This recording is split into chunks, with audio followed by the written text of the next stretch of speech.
Mr. President, I rise in full support of the Special Prosecutor Bill. Before I make my brief contribution towards the debate, please allow me leave to congratulate our team of athletes who participated in the Commonwealth Games, especially Miss Juliana Alfred, who attained a silver medal at the Games. I also wish to express my condolences to the family of the former Speaker of the House, Mr. Donald Alsey. Mr. President, over the past week, I lost two of my constituents in tragic circumstances, and I wish to express condolences to the family of Kaim Jean from Jetwin, who succumbed to his injuries from a vehicular accident. He was a young man from the community, and I know there's a lot of grief among the young people of Jetwin. I was told that they've been crying from the day that he passed away. I also wish to extend condolences to his dad, Dennis, his mom, Adri, and all those who were around him. He was a well-behaved, a young man who was raised well and an example to the other young people in the community. He always engaged me in conversation, and I know that I will miss him dearly. I also wish to extend solace to the family of Mrs. Diana Theodore, who was found dead at her home over the weekend. This is the third woman from my constituency who has met their demise through violent circumstances within the last year and a half. I am happy today that at least there has been a break in the case of one of these women. But as I have said before, this leaves us with two grieving families. Today, the women on this side of the House stand in solidarity to denounce the act of violence against women. Our mothers, our sisters, our young women, our nurturers. And we are asking for an end to the violence that have perpetuated our family and our communities. Mr. President, this morning I have listened to the speakers before me. And let me remind everyone that the purpose of this bill is to provide for the special prosecutor. And the functions of this special prosecutor are to receive a complaint of corrupt conduct from any person and investigate the corrupt conduct. This morning I listened to Senator Pauline, and she wants the special prosecutor to get information from the sources. I have no doubt that the special prosecutor will be well vetted.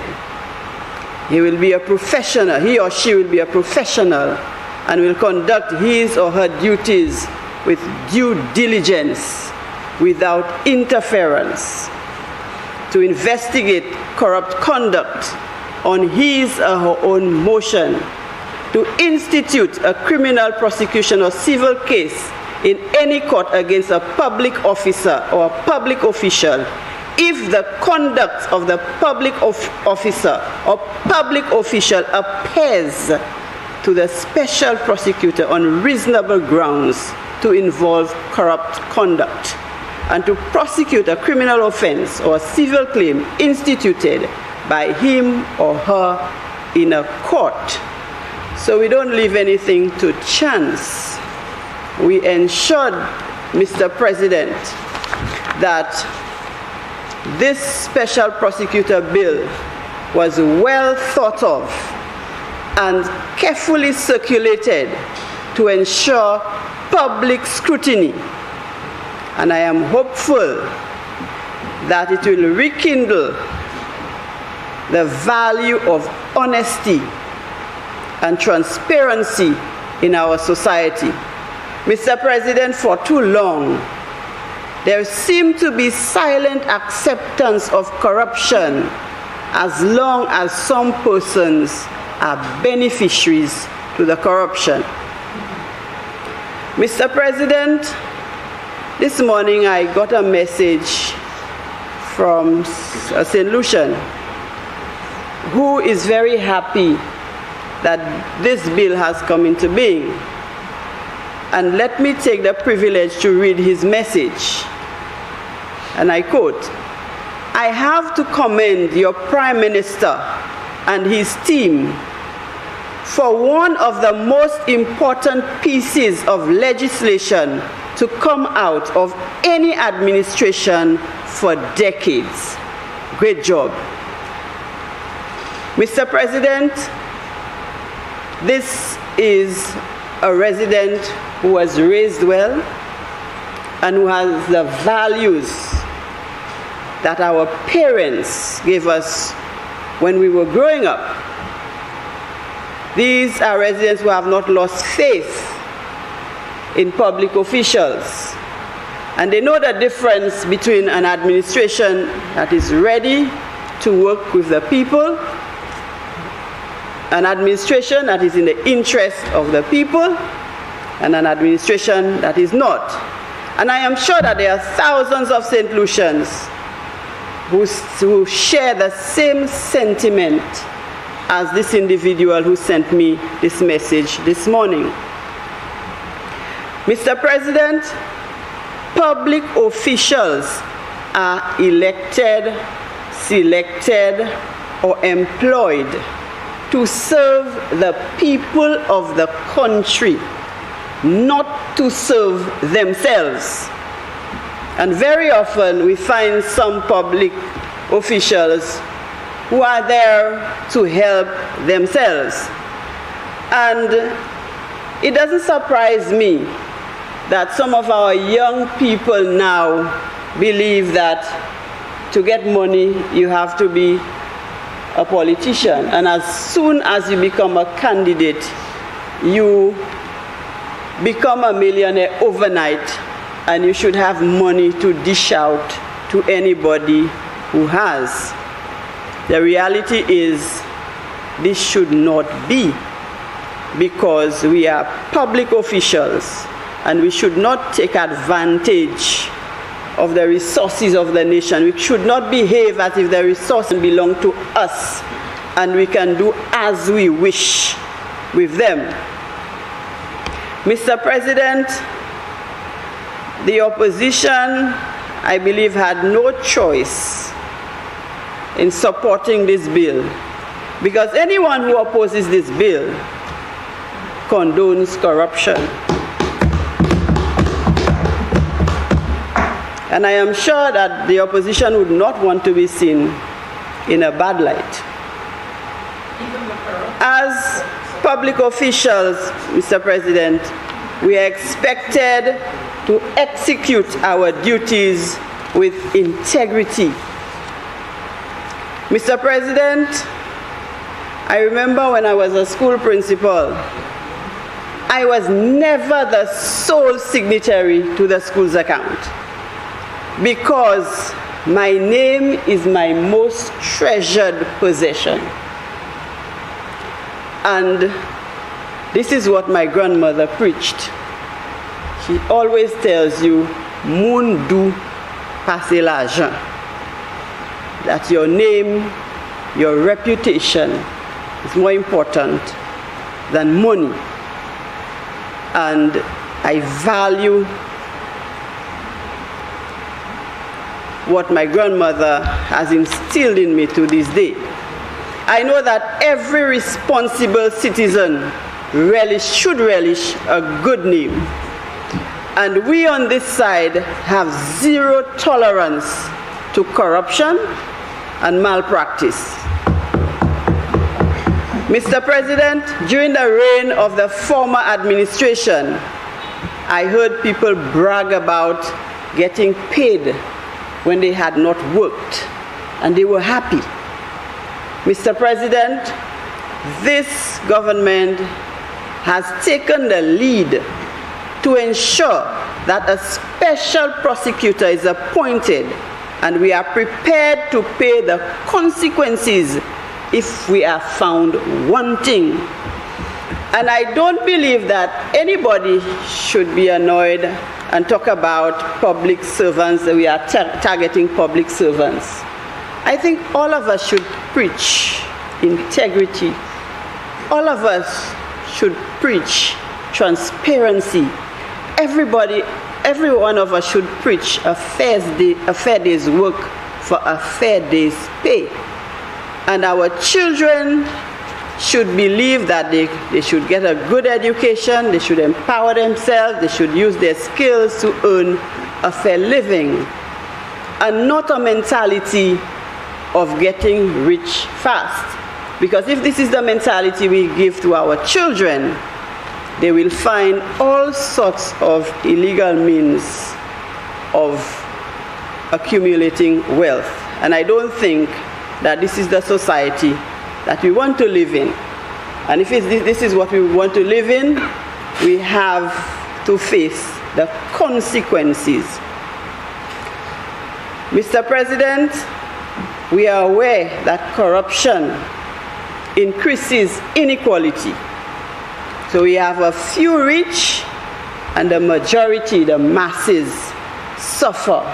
It results in hardship for the majority of the population. Mr. President, corruption decreases accountability. People engage in corruption, people are not called to account, and people feel that it's okay to carry out corrupt activities. So we have unemployment on one side, people are frustrated, you have violent crimes, etc. When we engage in corruption and we have inequality and frustration in our society. Mr. President, we are called to service. And this is what public officials are called to do, to give service. This government that I am a part of is intolerant to corruption.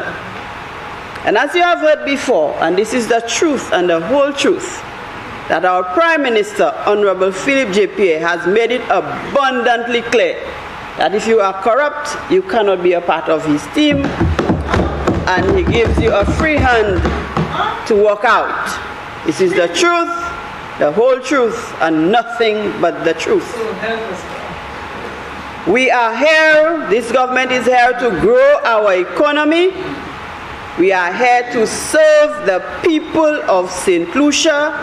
We are here to put the people of St. Lucia first. And any behavior that is detrimental to the survival and growth and well-being of our people and of St. Lucia is condemned by this government that I serve. And therefore, I can hear the heckling on the other side. But they had a chance. They had a chance. And therefore, Mr. President, I stand in support of a bill that safeguards our economy, that safeguards the interest of St. Lucians. And I am not afraid, if I am corrupt, that you pick me up.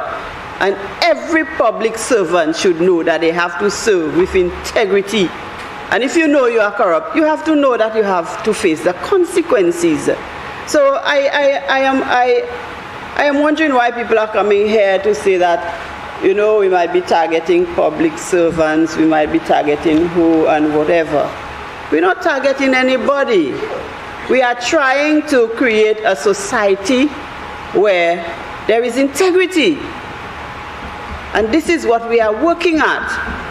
And it's long overdue, but this government is here for the rescue. And those people, I know normally when people shout, well, come for me, sometimes they are the most guilty parties, and they are saying that so that you leave them alone. But as I said before, the special prosecutor will be well vetted, and the special prosecutor will do what he has to do. And so I have no fears. Mr. President,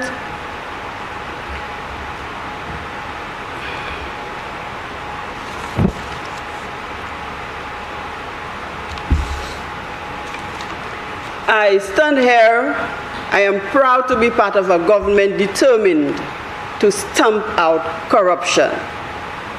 And as one speaker said before, the cancer that has been allowed to permeate our society. I don't think we can be tolerant of this kind of behavior anymore.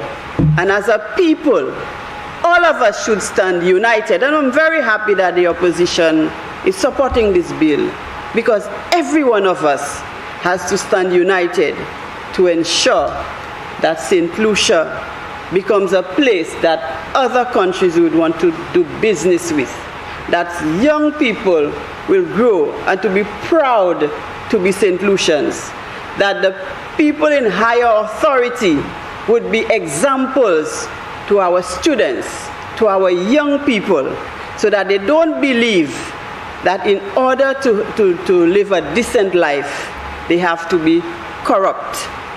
And so I am very happy, I'm very elated that today we are standing here in this house in support of a bill that is to the benefit of all of us, to the benefit of St. Lucia. And therefore, I am in full support of the bill. Thank you very much.